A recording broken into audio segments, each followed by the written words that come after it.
Hello, today is the 4th of October 2025.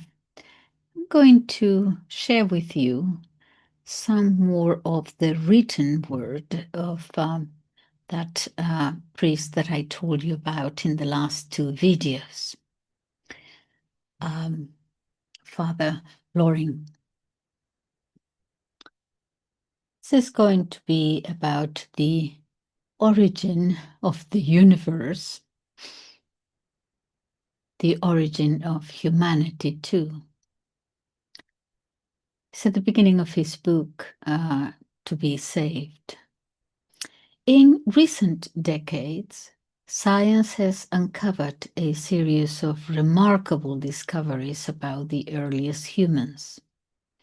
In 1972, Richard Leakey unearthed in Tanzania human remains over 2 million years old.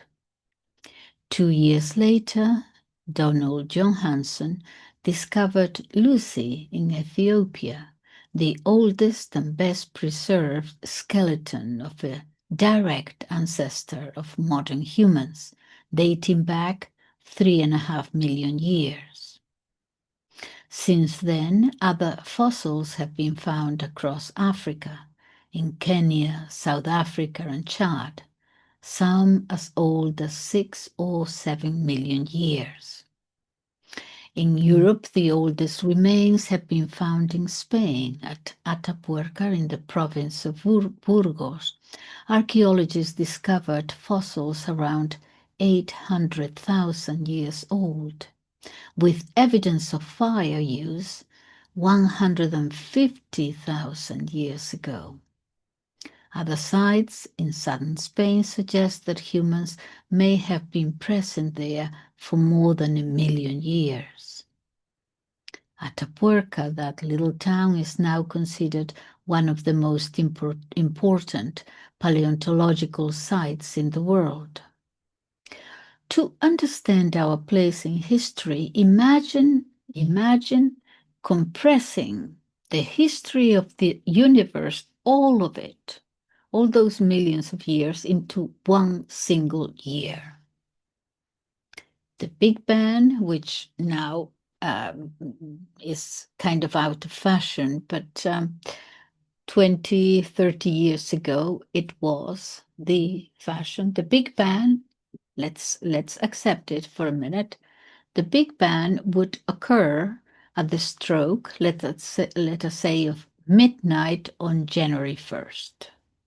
And all of human history would unfold in the final minute of December the 31st. Christ would appear only in the last 10 seconds. In the whole year from January the 1st until January the 31st, Christ 2,000 years ago would appear at the 11th hour, 59 minutes and 50 seconds. Let me tell you some milestones in this vast timeline. 15 billion years ago, the Big Bang, origin of the cosmos, as it was accepted until recently. 5 billion years ago, the formation of the Earth. 3 billion years ago, the origin of life. 63 million years ago, the extinction of the dinosaurs. 3 million years ago, appearance of early humans. 2.5 million, the first spoken language. 200,000, the use of fire. 15,000 cave paintings at Altamira in northern Spain, beautifully preserved, by the way, with color and everything. 5,500, the invention of writing. 2,000 years ago, the birth of Christ. Okay, so the Bible and the creation of man. The Bible teaches that man is composed of both body and soul. The body may have emerged through a long process of evolution, but the soul, spiritual and immortal, cannot come from matter. It is created directly by God at the moment of conception. Between animal and man there is a profound leap, an abyss that only divine intervention bridges. That abyss is intelligence, the hallmark of the spirit. We're going to talk about the soul. This conviction is not only theological, but also philosophical. Many scientists and thinkers have admitted that evolution alone cannot explain human consciousness. As Nobel laureate John C. Eccles once wrote, each soul is a new divine creation. No other explanation is sustainable. For this reason, the Church accepts the possibility that the human body developed through evolutionary processes, but it firmly rejects the idea that the soul did the same. The spiritual cannot emerge from the purely material. Now, science, faith, and the question of origins. The debate between science and faith is often exaggerated. Science studies the how of our origins, while faith explains the why. Evolution may describe the gradual development of life, but it cannot explain why there is life, or spirit, or meaning in the first place. Catholic teaching, especially as clarified in the 20th century, leaves room for scientific inquiry into human origins, provided that the unique creation of the soul by God is not denied. The question is not whether humans share biological kinship with earlier creatures, but whether human dignity and spiritual freedom can be reduced to mere biology. In the end, both science and faith agree on this. Humanity is extraordinary. Against all odds, in a universe billions of years old, we appear creatures who can think, love, and ask questions about where we come from and where we are going. Now, God and the origin of the cosmos. Things are not made by themselves. Someone has to make them. The table and the house, as well as the sun and the earth and the stars, have been made. The table has been made by the carpenter. The house has been made by the mason. The sun, earth, and stars have been made by God. Let us take this step by step. If you walk along the beach one day after ebb tide, you will recognize by the imprints on the sand if that which walked before you was a man or a dog or a bird. We shall do the same in order to search for God. We cannot see God because He is spirit, and a spirit cannot be seen by human eyes. No one has seen God, says the Bible. But we are going to know God through the evidence He has left in creation. Paul says we can at least discover Him through his works, St. Paul. You know that those imprints have not been made by themselves.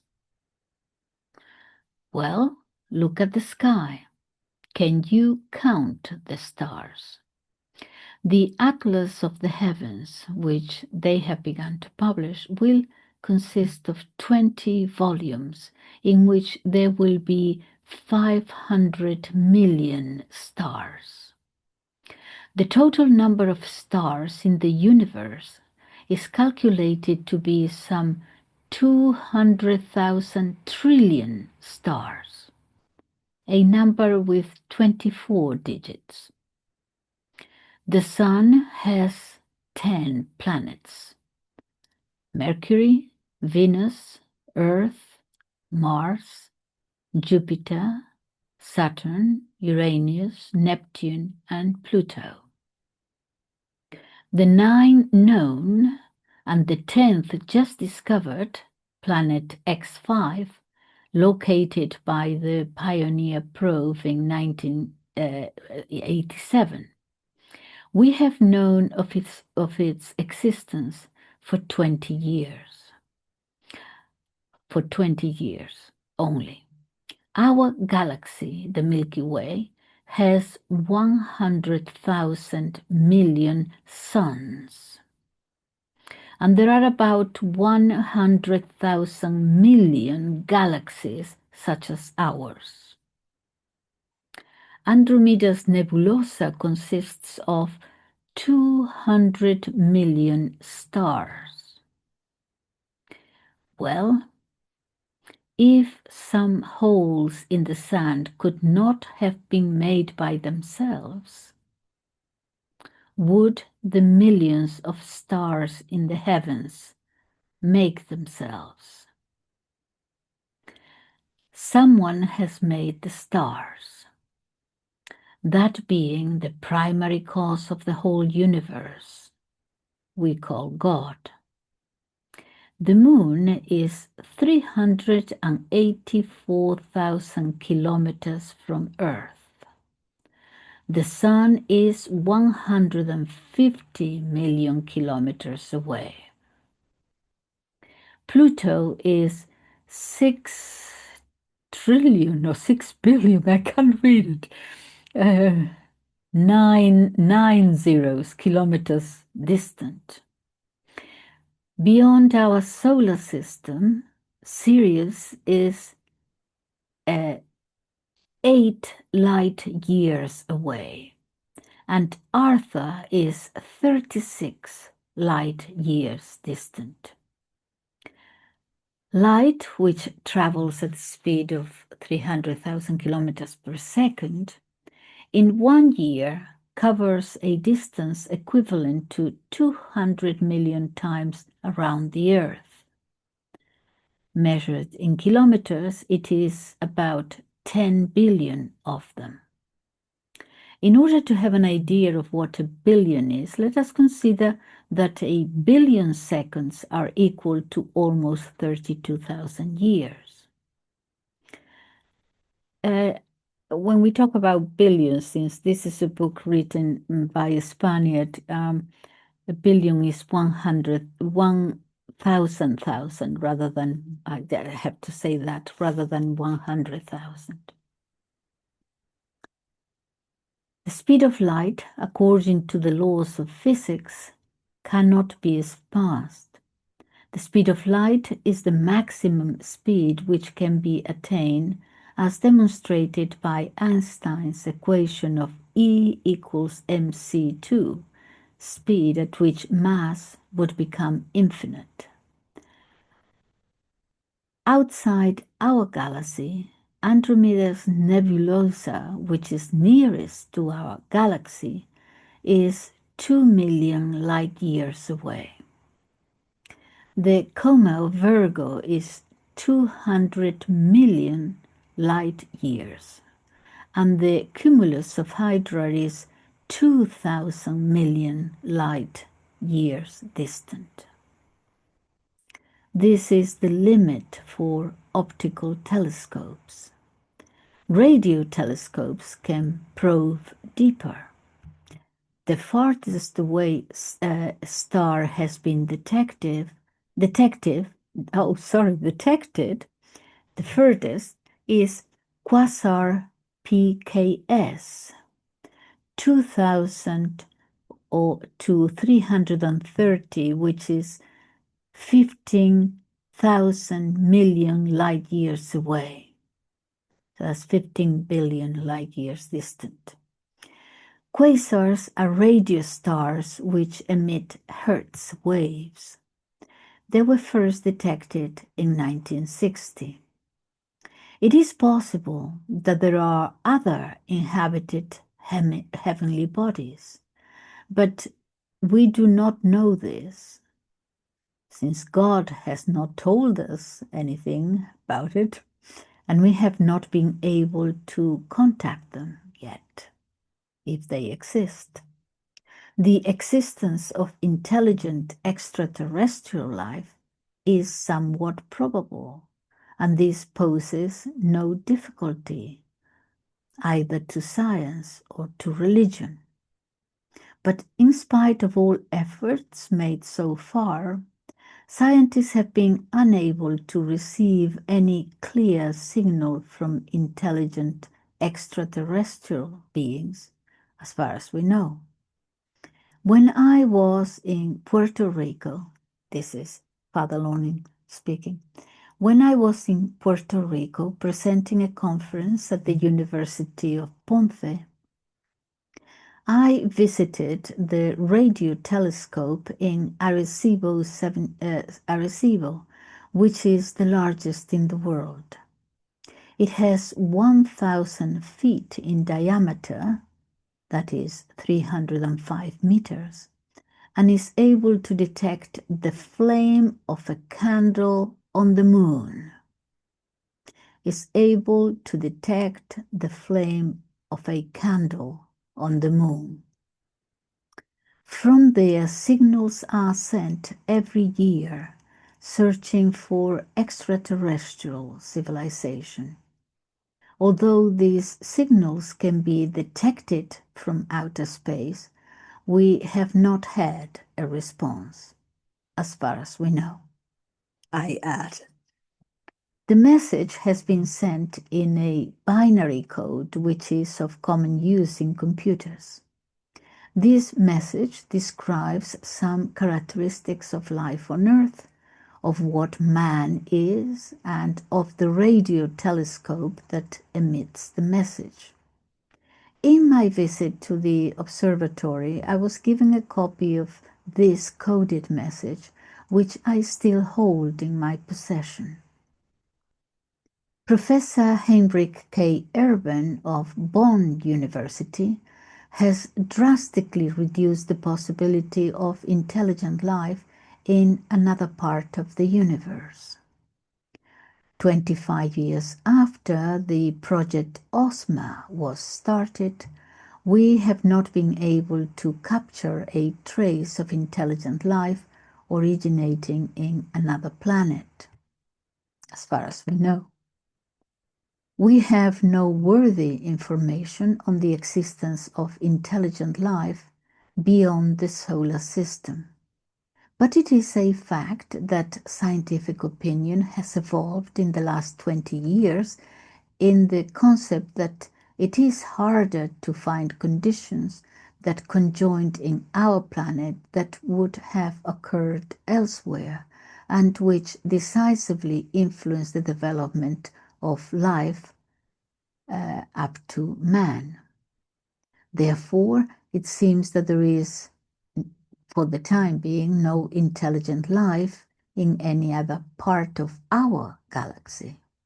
And therefore, it seems highly unlikely to find intelligent life in another planet in the solar system.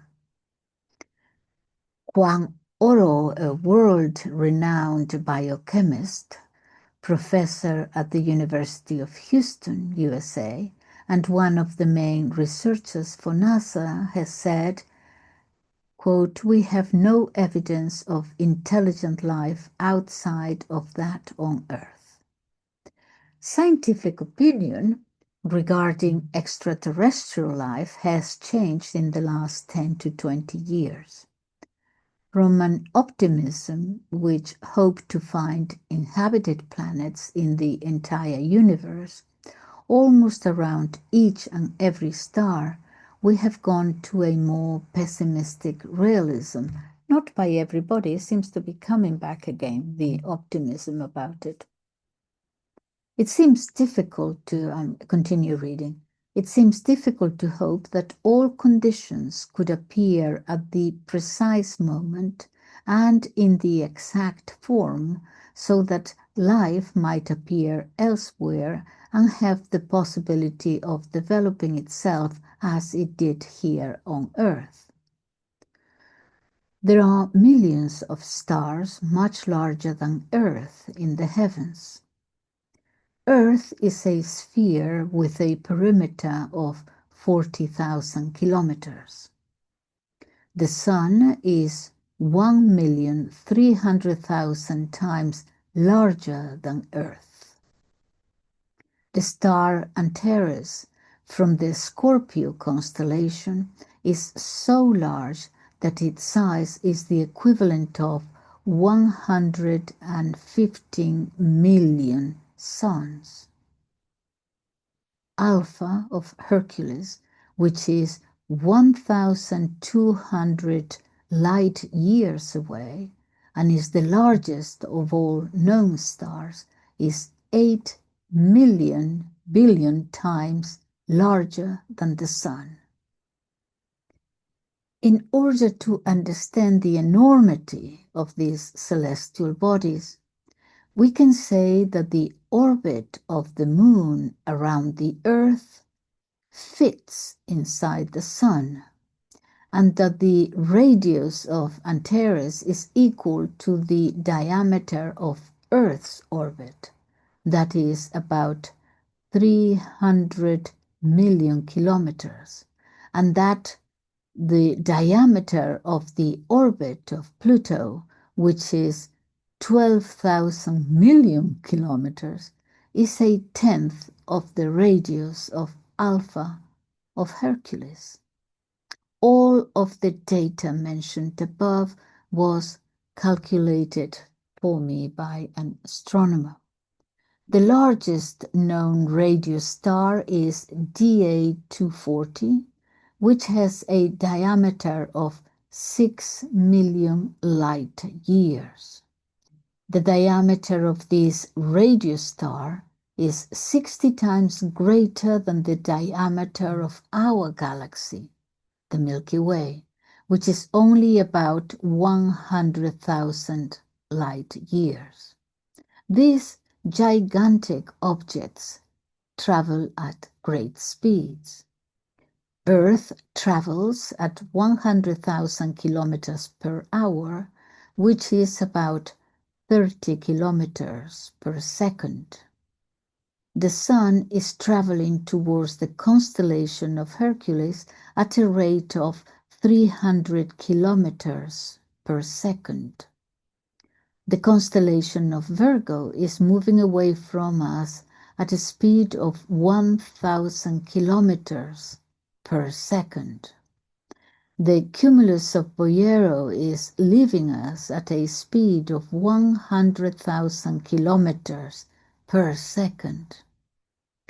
Because of the speedy motion towards the red ray spectrum, we can calculate that there are stars that are moving at a rate of 276,000 kilometers per second, or about 92% of the speed of light.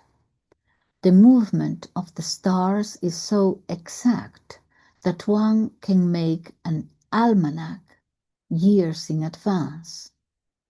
An almanac lists the rising and the setting of the sun every day, the eclipses which will occur during the year, the day they will take place, the hour, minute, and second, how long they will last, what part of the sun or the moon will be hidden. from what point on Earth they will be visible, etc., etc. Halley's Comet, so named in honor of the astronomer Edmund Halley, a friend and contemporary of Isaac Newton, as had been foreseen in the 19th century, passed close to us in 1910. It again passed near Earth, 486 million kilometers, in March of 1986, as had been predicted. All news media in the world spoke of the comet. Halley, who lived from 1646 to 1742, who observed the comet in 1662, calculated its orbit and predicted that it would appear every 76 years, and it has so happened. It will be seen again in the year 2062. When it passed close to the Earth in 1986, it was photographed by the European probe named Giotto, which approached the nucleus of the comet at a distance of 500 kilometers. The length of the comet's tail is 50 million kilometers and is formed by rarefied gases. When I was in Tenerife, on the occasion of some conference I gave at the Palo Alto residence in January of 1991, I had the opportunity of visiting the Astrophysics Observatory at Teide Mountain, huge, where we have the most sensitive microwave telescope in the world, and where the sun's oscillations are studied, apart from other things. I established a friendship with British astronomer Mark Kidger, a specialist in the study of Halley's Comet. He gave me some interesting facts and figures. The nucleus of the comet is formed by solid gases at a temperature of 100 degrees Celsius below zero. Solid gases at a temperature of 100 degrees Celsius below zero. The comet's dimensions are 7.50 by 8.5 by 18 kilometers. The Chinese already knew about the comet 1,000 years before Christ. It has gone around the sun thousands of times, and it will finally consume itself as each time it approaches the sun, it loses weight when heated by the sun, and part of the nucleus's solid gases evaporate. The comet's tail does not go backwards as the wake of a jet plane, but because it confronts the solar wind, it appears to be going towards the sun, somewhat like an old-fashioned locomotive whose smoke went sideways when encountering a strong side wind.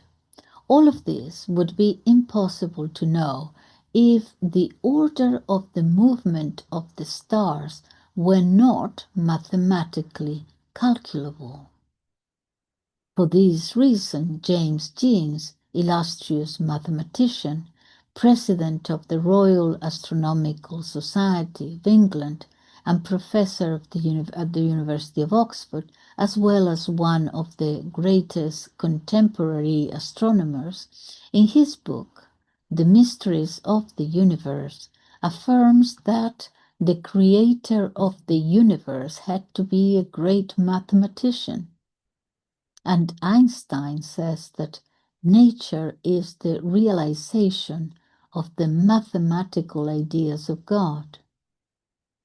Paul Dirac, professor of theoretical physics at the University of Cambridge and one of the most outstanding scientists of our generation, stated in the Scientific American Journal, God is a top-level mathematician. All this marvelous order requires a great intelligence to direct it. What would happen in a square where, or in a plaza where there is a great deal of traffic, say, for example, the Times Square in New York, if the drivers suddenly became paralyzed and the vehicles, without any intelligence, were abandoned to their own motion? Why, mayhem would occur. The more complicated and perfect an order is, the greater the organizing mind must be. It is assumed that you require more intelligence to build say, a clock than to build a wheelbarrow. If you are shipwrecked on the high seas and grasp onto a floating object and arrive at a deserted island, even though you find no trace of man, not a shoe, not a piece of clothing, not an empty sardine can, nothing. But if you wander through the island and find a shed, you immediately realize that there was another person present before your arrival. You comprehend that the shelter is evidence of man's intelligence. You realize that the shelter did not happen by itself, that those stakes driven into the ground and those branches that form the roof and the swivel door are the fruit of human intelligence. If a few branches that form a shed require human intelligence, should not intelligence be required in order to align the millions and millions of stars that float through the heavens with mathematical precision? Isaac Newton, from 1642 to 1727, and Johannes Kepler, from 1571 to 1631, discovered the mathematical rules which govern the movement of the universe. But one must remember that they did not establish the said rules, as the stars had been in existence for many, many years before Newton and before Kepler were born. Therefore, one must surmise that someone authored those rules in the beginning. Newton said the universe could not have been born without being projected by an intelligent being. The intelligence which puts in order the movements of the stars in the skies and directs with such great perfection the machine of the universe is God's intelligence. That is why the Bible says the heavens declare the glory of God. Creatures are fingers that point God to me. But there are people who just stare at the finger and see no farther and don't see past it. Astrology and astronomy are not the same. Astronomy is a science and astrology is fiction. That is the opinion of Sean Carlson, a physicist of the Lawrence Berkeley Laboratories in California, and Andrew Fracknell, who is head of the Pacific Astronomical Society.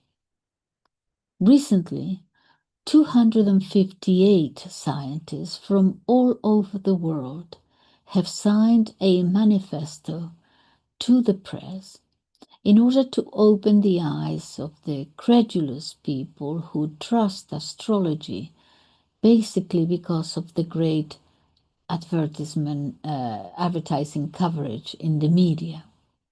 Amongst other things, the manifesto states, "It is simply an error to imagine that forces emanating from the stars and planets at the time of your birth can, in some form, determine your future. It is also not true that the position of the celestial bodies can influence so that certain days or time periods can be more favorable to start some type of activity, or that the sign under which you were born determines compatibility with other people. We have arrived at the time to vigorously reject the pretentious affirmations made by charlatan astrologers." That's the end of quote. Those who continue to have faith in astrology do it even though there is no scientific basis for their beliefs, and there is, however, strong evidence to the contrary. End of quote again. Proof that the stars and planets do not determine the future of the person is confirmed, among others, with the fact that identical twin brothers born under the same star can have entirely different lives. One may have a tragic death as a young child, and the other can have a long, happy, and fruitful life. Professor Stanley L. Jackie of Seton Hall University in New Jersey, USA, has manifested that astrology lacks scientific fundament. The photographic camera was a transcendental invention for the culture of mankind. Formerly, one could only know what one saw with one's own eyes. Since photography was invented, it is possible to know landscapes, monuments, and works of art, and the great personalities of the whole world without leaving the place where one was born. The invention of the camera presupposes a great intelligence, and it took mankind many years to invent it. It was not invented until the 19th century. Nevertheless, a long time before man invented the camera, from the beginning of humanity, the human eye had already been invented. A marvelous photographic machine which takes 10 photos per second. It is not necessary to develop the roll of film, and furthermore, it has autofocus because of the marvelous constitution of the crystalline lens. The invention of the eye infers an even greater intelligence than that required for the invention of the camera. Dr. Pierre-Paul Grasset, member of the faculty of the School of Sciences at the University of Clermont-Ferrand, that of Paris, and the president of the Academy of Science of France, in 1967 proved in a documented study that the eye cannot be the result of chance, but rather the fruit of a disciplined intelligence.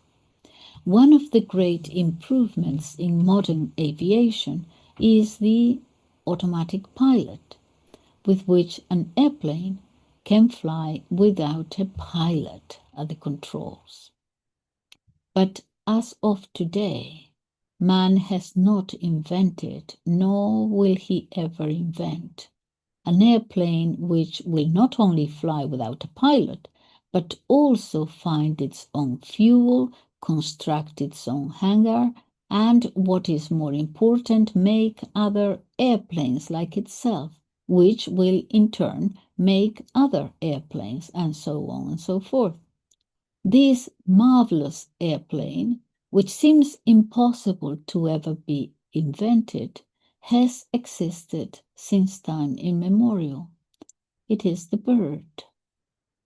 The bird is an airplane which flies by itself, finds its own fuel, food, makes a hangar, next, sometimes with branches and other times with cement, a swallow's nest. And how was this wonderful airplane made? Just by warming an egg, by placing a hen's egg at 40 degrees centigrade temperature for 21 days, and out comes a baby chick, jumping and chirping. Look at the fried egg which is served for breakfast. Can you tell me where the beak and the eyes and feathers are? How is all of this formed in the chick? Chick, just by heating the egg a bit? What a marvelous invention the egg is. What a great intelligence must be involved to invent the egg. In the egg, the same as in all of nature, there are laws which govern its evolution. But men do not know how to invent an artificial egg which, when placed in an incubator, will produce a chick, and in turn will lay other eggs from which new chicks will be born, and so forth. Man does not know it, but God, as the inventor of nature, knows. The hummingbird can fly backwards. It approaches the flower to suck the nectar from its flowers with its long beak, and then backs up and flies away. Our airplanes cannot fly backwards. In 1966, I was lecturing at the Basco Leonesa Coal Company, and there I saw, and this is in 1966, an IBM computer which could at the time, carry out 3,000 instructions per second. Today, a computer can perform more than 1 million instructions in 1/10 of a second. New computers which can carry out 22 million instructions per second are becoming available. Perhaps by now they already are. But a computer does not have intelligence. Let me explain what I mean by intelligence. The intelligence is the inventor's. Although the machine appears to be intelligent, nevertheless it does not operate by itself. It is not conscious of its own acts. The machine does not know what it is doing, nor why it has to do it in this fashion and not in another manner. It has no conscience of itself. The machine can only resolve the types of problems for which it has been programmed in advance by an intelligent being. A robot cannot program itself. Dr. Salvador de Madariaga says, a machine is the crystallization of a thought. I have never seen a machine that was not the consequence of a thought. A machine does not think for itself. It does not develop any new information. It is incapable of creative thought, and it is limited to the execution of the instructions for which it has been previously programmed. Creative thought and thinking initiative pertain to man. A highly perfected machine can do many things, but it can never replace the soul of man. The brain contains 14,000 million neurons. In the human body, there are about 60 billion cells. All of these cells evolve according to a predetermined plan. An electronic machine contains a series of programmed actions. The signal for the beginning of one action depends on the results of a preceding action. Animals function in a parallel manner. In response to a conditioned stimulus, they execute a reflex movement. An electronic machine operates according to strict and detailed programs that cannot deviate an iota. The only thing that a machine can do is to carry out its own program. No new creative element is introduced into the process. Today, we are improperly talking about artificial intelligence. Dr. Ramon López de Mantaras, doctor in physics, investigating professor at the Superior Council of Scientific Investigations, who obtained the prize for the best European work on artificial intelligence, recognizes that, this is a quote, "it is not possible to manufacture truly intelligent machines. For that said reason, we must change the term artificial intelligence." Animals have marvelous instincts. According to the investigations of Dr. Walter Frese of the Max Planck Institute of Munich, carrier pigeons orient themselves in their flights through a kind of biomagnetic compass which they possess. Sharks orient themselves in their migrations by utilizing the Earth's magnetic field. Bees, in order to orient themselves, use the polarization of light, and they can see the ultraviolet spectrum. Elephants communicate through infrasounds. American investigators, Spain and Poole, have been able to determine over 30 different modulations in the communications between elephants. Rattlesnakes possess a magnificent infrared ray detector of excellent sensitivity to detect the presence of its prey in darkness. There are butterflies that see with ultraviolet rays, like our modern scientists. Dolphins locate submerged obstacles in the water by means of an echo probe, as in modern ships.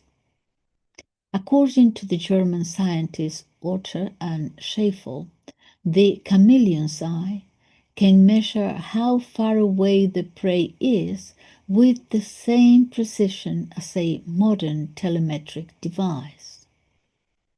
A bat without eyes can fly in a room with cables crossed in it without hitting any of them.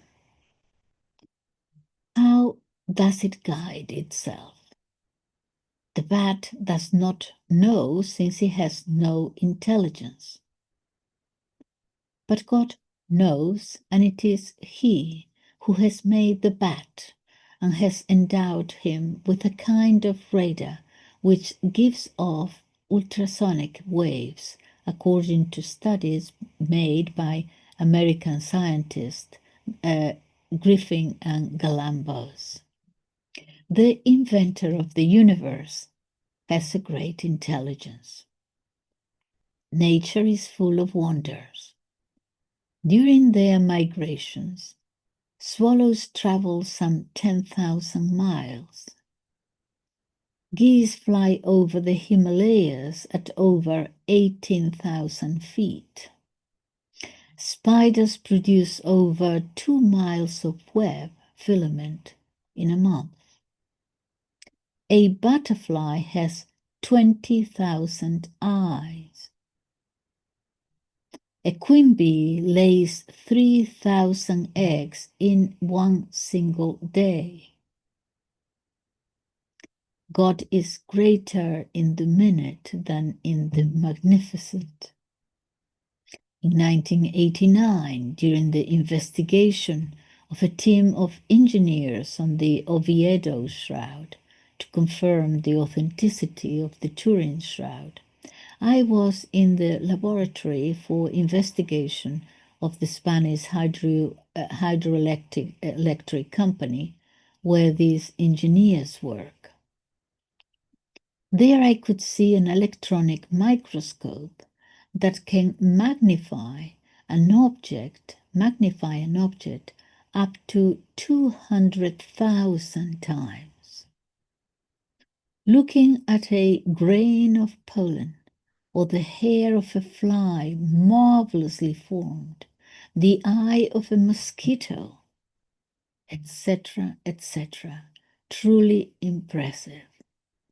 One does not know what to admire more, the great marvels or the small ones. Whether the speed of the stars or the flight of the fly, beating,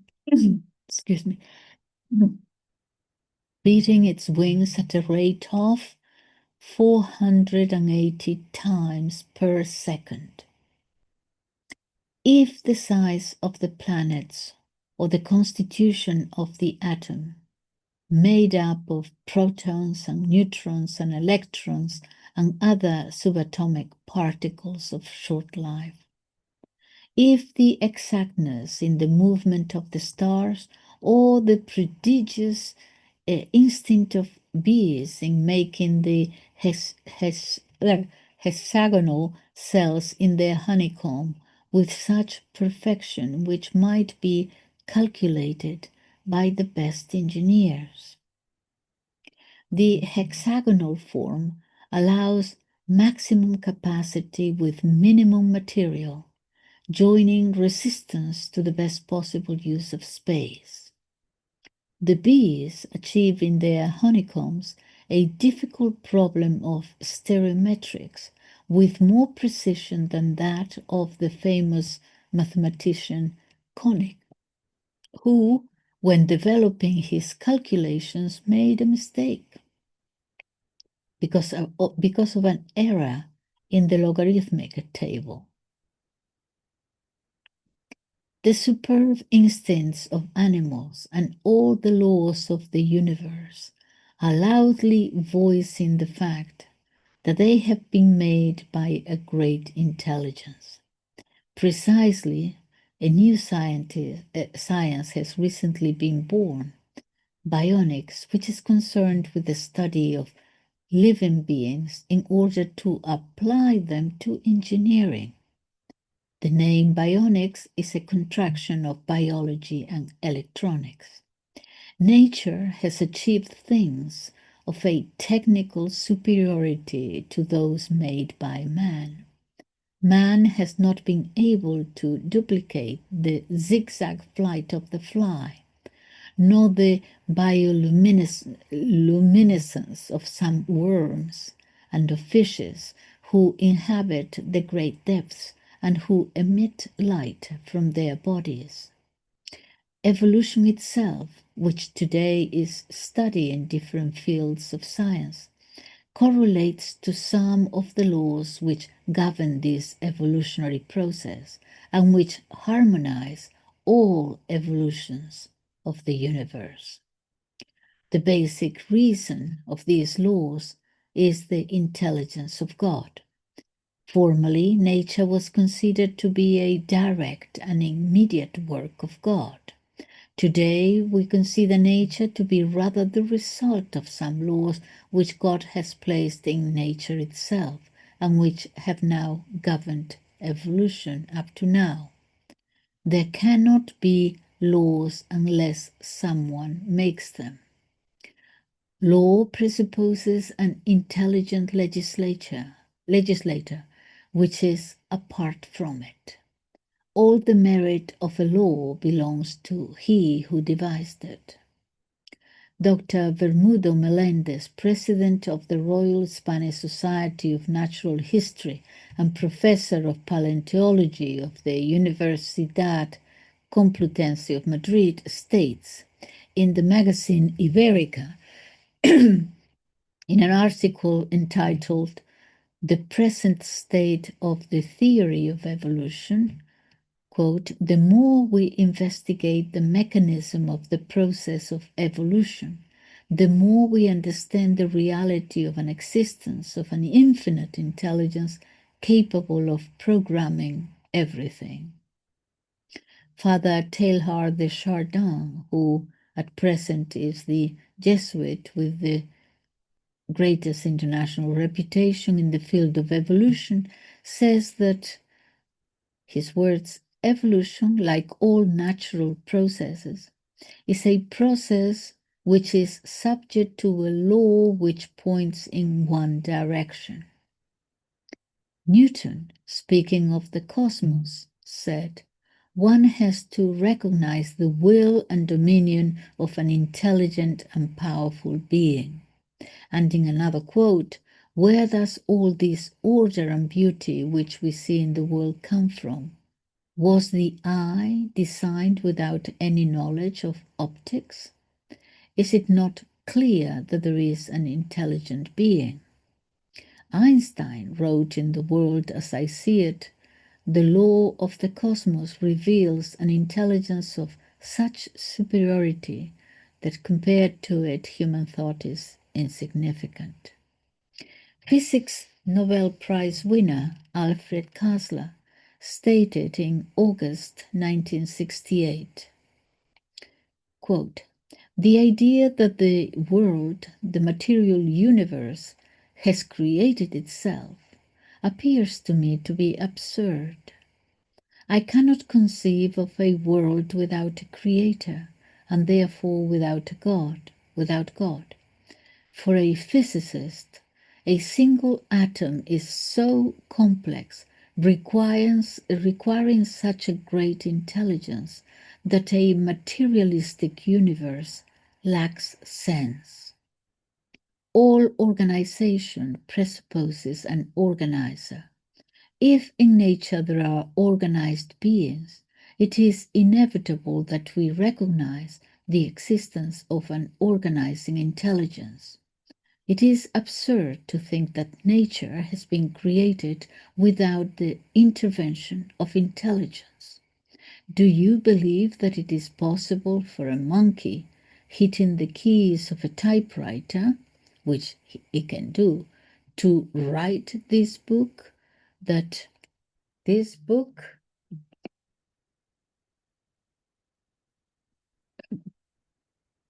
I am holding in my hands, he's obviously holding a different one. Well, this is much more probable than to suppose that no intelligence intervened in the formation of the human eye.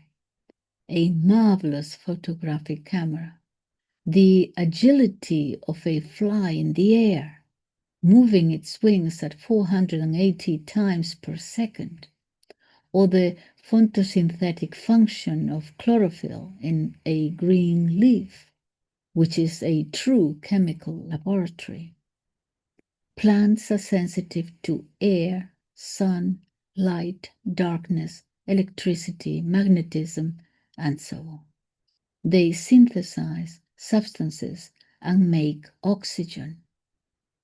With the light of the sun, plants obtain oxygen from water and absorb carbon dioxide in order to synthesize glucose. In 1976, a group of Spanish scientists of the Universidad in Seville recreated in the laboratory what is done by plants. In other words, the phenomenon which occurs in plants is in accordance with determined reactions and laws. Where there is law, order, and organization, there is intelligence. The fortuitous is never repeated continuously. Is never repeated continuously. That which happens by chance cannot or is not repeated at will. On the other hand, that which is the result of intelligence can in fact be repeated at will. Thus, the scientific facts can always be achieved from the same causes when they are put into operation, but that which comes out by chance cannot be repeated at will. The letters which make up this book, I will not hold it again, the letters which make up that book have required many hours of work so that they might say that which they express in the book. If I were to put all of these letters into a bucket and throw them onto the floor, there are thousands of millions of probabilities against one that the letters would come out in the same order as there are there in the book. And naturally, everybody understands that these could not be repeated 47 times in a row. That book contains over 1 million letters, not counting periods and commas. Throwing them on the floor, they would not even fall face up and in a straight line, all of them. In order for letters to form words and for words to form sentences, one needs an ordering intelligence.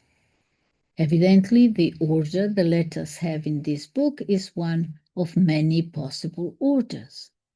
But the probability that the letters should fall in this order is 1 against a number that contains 3 million digits. This was calculated using a computer. The number is so big that if we should call it by its proper name, few people would understand it. The number of variations is of 500,000 millions. 500,000 groups of 6 figures. To write it with numbers the size of the letters of this book would require a roll of paper 4 miles long. In other words, the probability that this book would come out upon throwing the letters out of a bucket onto the floor is practically nil. The proof is that if someone would bet $1 million that he could do it 50 times in a row, as all of the editions of this book, I would gladly accept the wager, and we would be sure to win it. Well then, if to make this book there needs to be an ordering intelligence, how then have the flies, the flowers, the birds, and the cosmos of mathematical precision been formed without an ordering intelligence? He who contemplates the world and only sees matter is like one who enters the National Library of Madrid and comes out saying that inside there are only papers stained with ink. Madariaga says, I believe that the attribution of the universe and life to the coming together of chance with need is a foolishness of such a magnitude that there is no human intellect which has been moderately used that can support this idea seriously, and that the proof of the existence of a creator is something within the reach of any healthy mind. Chance does not explain anything. It is only the reason of our ignorance. We call chance that happening which we cannot foresee. The fact that when we throw dice, we are unable to foresee which side will be on top does not mean that it is not due to a share of combination of forces which we do not know beforehand, but which exist. Because of this, H. Ponker said, chance is no more than the measure of our ignorance. And Murnau recognizes that his thesis of chance is a declaration of ignorance. We cannot dispute the fact that nature is governed by laws. These laws of nature form the basis of science. The man of science knows that identical effects under identical circumstances presuppose identical causes. For without such premises, science would be impossible. Although it is true that sometimes so many factors enter into play that it is very difficult to predict beforehand what will occur. Whether it will land heads or tails when we toss a coin into the air. Then we have recourse to calculate the probabilities and statistics.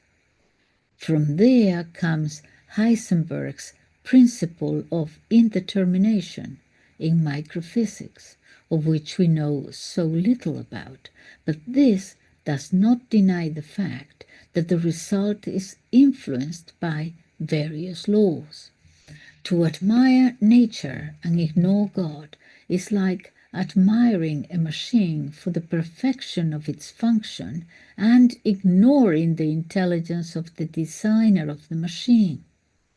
Because of this, the Bible says that those who do not know God through nature are fools.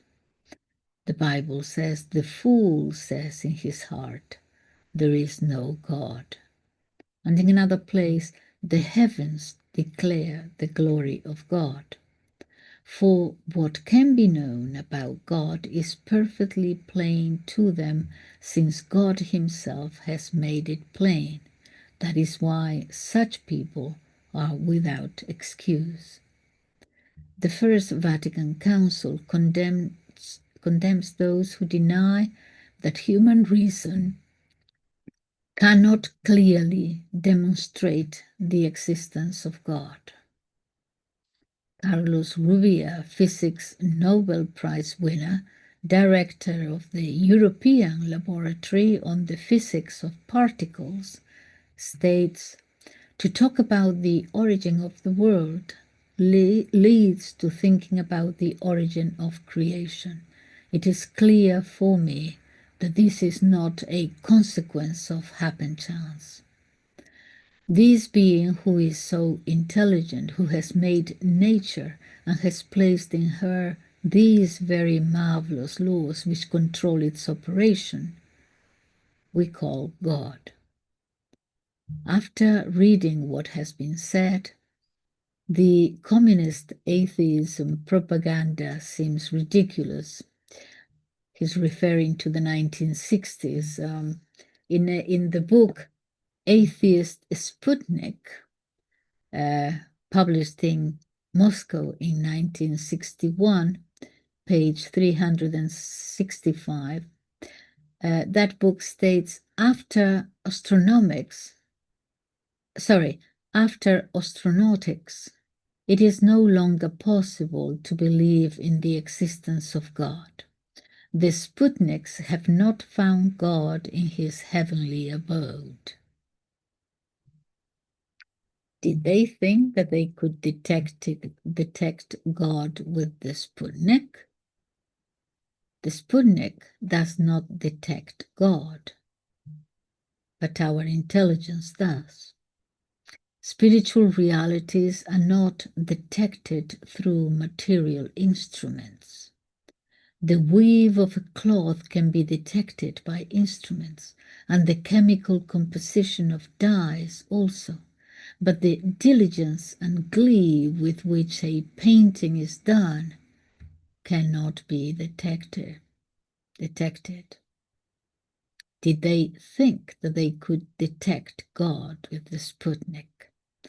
The Sputnik does not detect God, but our intelligence does. Spiritual realities are not detected with material instruments. Man-made equipment that, I'm repeating this, sorry. God is not, as stated by Feuerbach, an imaginative product of indigence and man's desire. Feuerbach in the 1830s said that it's not that God created us, but us, we created God, from whom he influenced Karl Marx. Okay, so God is not, as stated by Feuerbach, an imaginative product of indigence and man's desires, but the affirmation of the existence of God is a consequence of the intellectual search of the man who investigates the sufficient reason of cosmic laws, which presuppose the existence of an intelligent creator. Nothing exists without sufficient reason. If a stone which was on the street is seen now to be on the top of a building, we know that it is not there without sufficient reason. Someone has carried it up there. Nothing exists without an adequate cause. This relationship of cause-effect is the basis for medicine and technology. God is the cause which explains the cosmos. It is not to try to prove the existence of God through science, as science is based on experimental facts, and God is not the result of laboratory work, but it is deducted from scientific facts. Philosophy reasons on information provided by science, and therefore we can reach the knowledge of God. The science of today gives modern man the materials so that he can believe in a reasonable fashion. Professor Taltable. Besides the laws of nature, the professor of the University of Madrid, Juan Zaragoza, says in the newspaper ABC, the laws of conscience, which order us to practice good and avoid evil, also speak to us about the existence of God. Since no one orders himself, but rather the conscience receives orders from a being superior to it, and this precisely is God. Moral law, the obligation of doing good and avoiding evil, is a universal law imposed on all men. Only God is above man and can impose upon him the moral law. Man discovers in the depth of his innermost conscience a law which he does not give to himself, but one which he must obey, and whose voice sounds in his inner self, guiding him to love always and to do good and avoid evil. Do this, avoid that, because man carries in his heart, in his soul, a law written by God. All men carry in their heart what God likes and dislikes, and witness to this is our conscience. A remorseful conscience is superior to oneself. Remorse is proof of the existence of God, as it makes us aware of the existence of a superior being which imposes upon us cognizance of what evil is.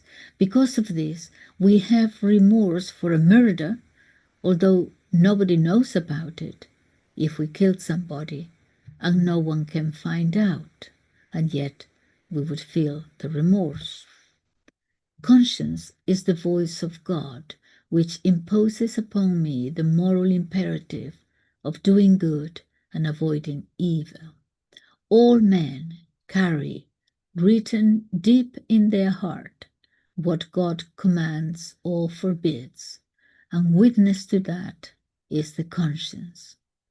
We can also know God by faith. He tells us who He is, what He has done, and what He has given us, what He promises us, what He shows us, what pleases Him, what He wants from us. This is just a little part of chapter number 1.